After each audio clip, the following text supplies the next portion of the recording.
Finally, shifting focus to Pakistan. The country is facing sharp international scrutiny after passing a sweeping constitutional amendment, one that makes the already powerful Field Marshal Asim Munir even stronger. Pakistan's parliament approved the 27th constitutional amendment last month. The amendment transforms the military chain of command. It creates a new post, the Chief of Defence Forces, or CDF. Field Marshal Asim Munir now formally commands the Army, Navy and Air Force. The amendment also grants him lifetime legal immunity. The same immunity extends to other five-star officers. The amendment does more than elevate Munir. It creates a federal constitutional court. This new court takes over the Supreme Court's role in interpreting the Constitution. The UN has now expressed deep concern over these constitutional changes. Its human rights chief warned the lifetime immunity and court restructuring could have far-reaching consequences. The UN said the changes risk subjugating the judiciary and endangering the principles of democracy and rule of law. Listen in. These changes, taken together, risk subjugating the judiciary to political interference and executive control. Neither the executive nor legislative should be in a position to control or direct the judiciary, and the judiciary should be protected from any form of political influence in its decision-making.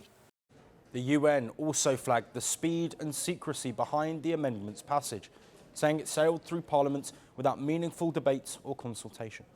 They warn this kind of lawmaking could place the military even further beyond democratic scrutiny and outside the reach and rule of the law. Pakistan's hastily adopted constitutional amendments seriously undermine judicial independence and raise grave concerns about military accountability and respect for the rule of law. The latest constitutional amendment, like the 26th Amendment last year, had been adopted without broad consultation and debate with the legal community and wider civil society.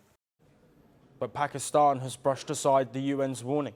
The Foreign Ministry dismissed the criticism as baseless, insisting the amendment is essential for institutional stability. But many Pakistanis disagree. They say the move pushes the country towards an authoritarian state, one that operates under the façade of constitutional order. The military has ruled Pakistan directly for nearly half of its history since 1947. It is widely seen as the country's most powerful institution. This amendment gives that power unprecedented constitutional backing. Analysts say reversing these provisions will now be extremely difficult. They warn the move could alter Pakistan's political landscape for years. Asim Munir now stands at the peak of Pakistan's power structure, and what this means for the future of its fragile democratic institutions remains an unsettling question. They promised glory. They delivered fear. They shaped nations. They scarred generations. From brutal purges to propaganda machines, from stolen power to violent falls from the throne. Welcome to The Dictator, a series that strips away the myth and then exposes the men behind the tyranny. History remembers their power. Firstpost reveals their truth.